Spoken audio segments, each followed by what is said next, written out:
Welcome back. Pakistan ಐಎಂಎಫ್ನಿಂದ ಪಡೆದ ಸಾಲದ ಷರತ್ತಿನ ಹೊಡೆತಕ್ಕೆ ಸಿಲುಕಿ ಒದ್ದಾಡ್ತಾ ಇದೆ. ಯಾವ ಮಟ್ಟಿಗಿದೆ ಪರಿಸ್ಥಿತಿ ಅಂದ್ರೆ ಪಾಕಿಸ್ತಾನದಲ್ಲಿ ಸರ್ಕಾರಿ ಸಂಸ್ಥೆಗಳನ್ನ ಕೂಡ ಮಾರಾಟ ಮಾಡಿಕೊಳ್ಳುವ ಪರಿಸ್ಥಿತಿ. ಈ ಬಗ್ಗೆ ಒಂದು ವರದಿ ನಿಮ್ಮ ಮುಂದೆ.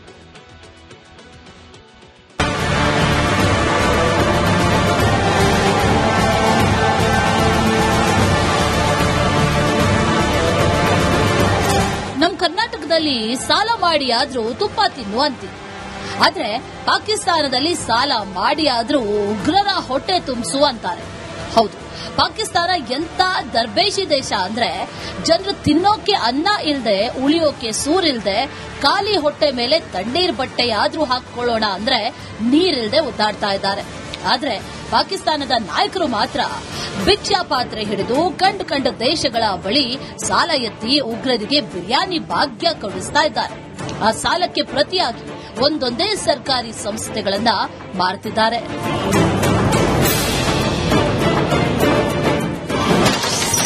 ಚಿನ್ನ ಲ್ಯಾಂಡ್ಗೆ ಐಎಂಎಫ್ ಸಾಲದ ಶಾಕ್. ಸರ್ಕಾರಿ ವಿಮಾನಯಾನ ಸಂಸ್ಥೆ ಮಾರುತ್ತಿದೆ ಪಾಕ್.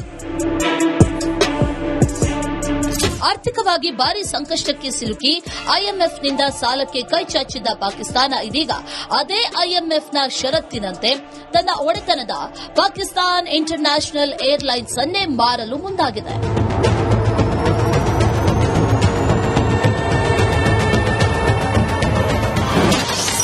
ಪಾಕಿಸ್ತಾನದ ಸಾಲದ ಕತೆ. ಕಳೆದ ವರ್ಷ ಪಾಕ್ಗೆ ಐಎಂಎಫ್ 62,000 ಕೋಟಿ ಸಾಲದ ಘೋಷಣೆ ಮಾಡಿತ್ತು. ಆದರೆ ಅದಕ್ಕೆ ಕೆಲವೊಂದು ಷರತ್ತು ವಿಧಿಸಿತ್ತು.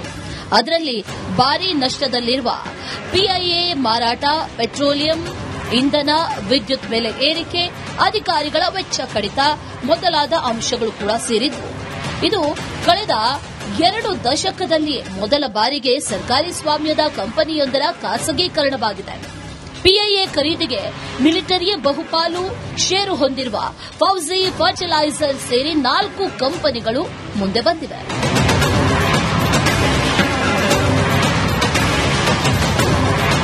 ಪಾಕ್ ಏರ್ಲೈನ್ಸ್ ಬಳಿ ಇರುವ 33 ವಿಮಾನಗಳ ಪೈಕಿ 17 ವಿಮಾನ ಹಾರಲಾಗದ ಪರಿಸ್ಥಿತಿಯಲ್ಲಿದೆ. ಜೊತೆಗೆ ಸಂಸ್ಥೆಯ ಶೇಕಡಾ 30ರಷ್ಟು ಪೈಲಟ್ಗಳು ನಕಲಿ ಲೈಸೆನ್ಸ್ ಹೊಂದಿದ್ದಾರೆ ಎಂಬ ಆರೋಪ ಕೂಡ ಇದೆ. ಐಎಂಎಫ್ನಿಂದ ಅತಿ ಹೆಚ್ಚು ಸಾಲ ಪಡೆದ ದೇಶಗಳ ಪೈಕಿ ಪಾಕಿಸ್ತಾನ 5ನೇ ಸ್ಥಾನದಲ್ಲಿದೆ.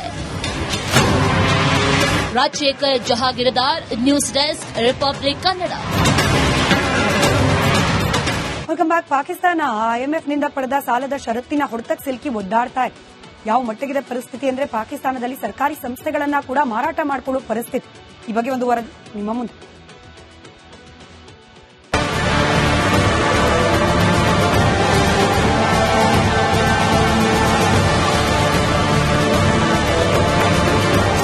ನಮ್ಮ ಕರ್ನಾಟಕದಲ್ಲಿ ಸಾಲ ಮಾಡಿ ಆದ್ರೂ ತುಪ್ಪ ತಿನ್ನು ಅಂತೀವಿ.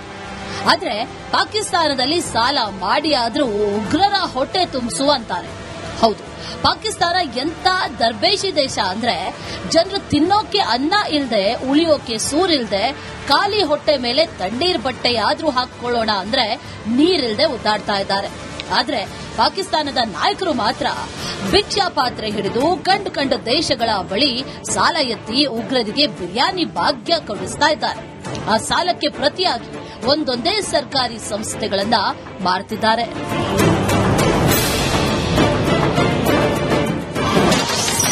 ಚಿನ್ನ ಲ್ಯಾಂಡ್ಗೆ ಐಎಂಎಫ್ ಸಾಲದ ಶಾಕ್. ಸರ್ಕಾರಿ ವಿಮಾನಯಾನ ಸಂಸ್ಥೆ ಮಾರುತ್ತಿದೆ ಪಾಕ್. ಆರ್ಥಿಕವಾಗಿ ಭಾರಿ ಸಂಕಷ್ಟಕ್ಕೆ ಸಿಲುಕಿ ಐಎಂಎಫ್ನಿಂದ ಸಾಲಕ್ಕೆ ಕೈಚಾಚಿದ್ದ ಪಾಕಿಸ್ತಾನ ಇದೀಗ ಅದೇ ಐಎಂಎಫ್ನ ಷರತ್ತಿನಂತೆ ತನ್ನ ಒಡೆತನದ ಪಾಕಿಸ್ತಾನ್ ಇಂಟರ್ನ್ಯಾಷನಲ್ ಏರ್ಲೈನ್ಸ್ ಅನ್ನೇ ಮಾರಲು ಮುಂದಾಗಿದೆ.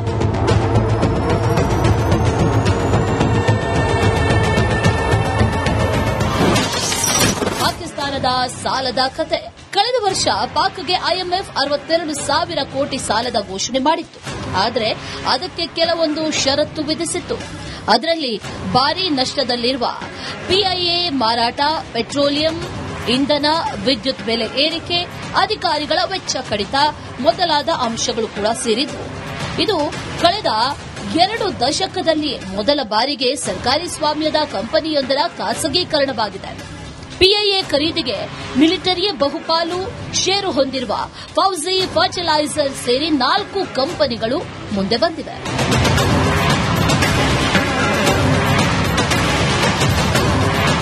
ಪಾಕ್ ಏರ್ಲೈನ್ಸ್ ಬಳಿ ಇರುವ 33 ವಿಮಾನಗಳ ಪೈಕಿ 17 ವಿಮಾನ ಹಾರಲಾಗದ ಪರಿಸ್ಥಿತಿಯಲ್ಲಿದೆ. ಜೊತೆಗೆ ಸಂಸ್ಥೆಯ ಶೇಕಡಾ 30ರಷ್ಟು ಪೈಲಟ್ಗಳು ನಕಲಿ ಲೈಸೆನ್ಸ್ ಹೊಂದಿದ್ದಾರೆ ಎಂಬ ಆರೋಪ ಕೂಡ ಇದೆ. ಐಎಂಎಫ್ನಿಂದ ಅತಿ ಹೆಚ್ಚು ಸಾಲ ಪಡೆದ ದೇಶಗಳ ಪೈಕಿ ಪಾಕಿಸ್ತಾನ 5ನೇ ಸ್ಥಾನದಲ್ಲಿದೆ. Rajashekar Jahagirdar, news desk, Republic Kannada. Welcome back. Pakistan ಐಎಂಎಫ್ನಿಂದ ಪಡೆದ ಸಾಲದ ಷರತ್ತಿನ ಹೊಡೆತಕ್ಕೆ ಸಿಲುಕಿ ಒದ್ದಾಡ್ತಾ ಇದೆ. ಯಾವ ಮಟ್ಟಿಗಿದೆ ಪರಿಸ್ಥಿತಿ ಅಂದ್ರೆ ಪಾಕಿಸ್ತಾನದಲ್ಲಿ ಸರ್ಕಾರಿ ಸಂಸ್ಥೆಗಳನ್ನ ಕೂಡ ಮಾರಾಟ ಮಾಡಿಕೊಳ್ಳುವ ಪರಿಸ್ಥಿತಿ. ಈ ಬಗ್ಗೆ ಒಂದು ವರದಿ ನಿಮ್ಮ ಮುಂದೆ.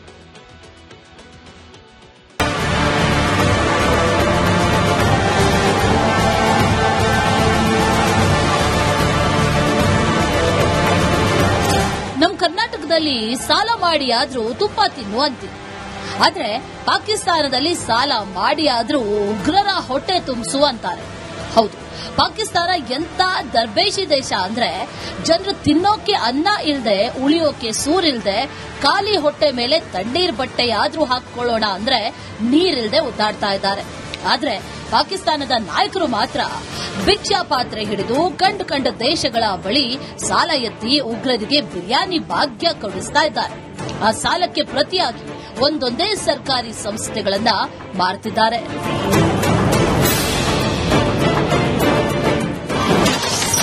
ಚಿನ್ನ ಲ್ಯಾಂಡ್ಗೆ ಐಎಂಎಫ್ ಸಾಲದ ಶಾಕ್.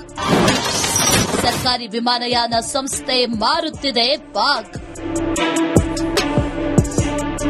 ಆರ್ಥಿಕವಾಗಿ ಭಾರಿ ಸಂಕಷ್ಟಕ್ಕೆ ಸಿಲುಕಿ ಐಎಂಎಫ್ನಿಂದ ಸಾಲಕ್ಕೆ ಕೈಚಾಚಿದ್ದ ಪಾಕಿಸ್ತಾನ ಇದೀಗ ಅದೇ ಐಎಂಎಫ್ನ ಷರತ್ತಿನಂತೆ ತನ್ನ ಒಡೆತನದ ಪಾಕಿಸ್ತಾನ್ ಇಂಟರ್ನ್ಯಾಷನಲ್ ಏರ್ಲೈನ್ಸ್ ಅನ್ನೇ ಮಾರಲು ಮುಂದಾಗಿದೆ.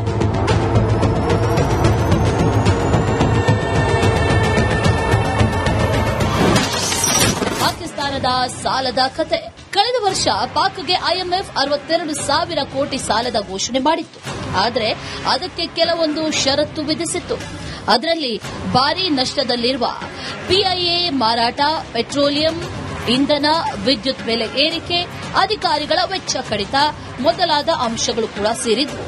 ಇದು ಕಳೆದ 2 ದಶಕದಲ್ಲಿಯೇ ಮೊದಲ ಬಾರಿಗೆ ಸರ್ಕಾರಿ ಸ್ವಾಮ್ಯದ ಕಂಪನಿಯೊಂದರ ಖಾಸಗೀಕರಣವಾಗಿದೆ.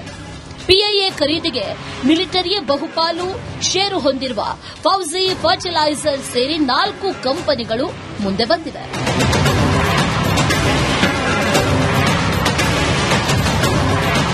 ಪಾಕ್ ಏರ್ಲೈನ್ಸ್ ಬಳಿ ಇರುವ 33 ವಿಮಾನಗಳ ಪೈಕಿ 17 ವಿಮಾನ ಹಾರಲಾಗದ ಪರಿಸ್ಥಿತಿಯಲ್ಲಿದೆ. ಜೊತೆಗೆ ಸಂಸ್ಥೆಯ ಶೇಕಡಾ 30ರಷ್ಟು ಪೈಲಟ್ಗಳು ನಕಲಿ ಲೈಸೆನ್ಸ್ ಹೊಂದಿದ್ದಾರೆ ಎಂಬ ಆರೋಪ ಕೂಡ ಇದೆ. ಐಎಂಎಫ್ನಿಂದ ಅತಿ ಹೆಚ್ಚು ಸಾಲ ಪಡೆದ ದೇಶಗಳ ಪೈಕಿ ಪಾಕಿಸ್ತಾನ 5ನೇ ಸ್ಥಾನದಲ್ಲಿದೆ. Rajashekar Jahagirdar, news desk, Republic Kannada.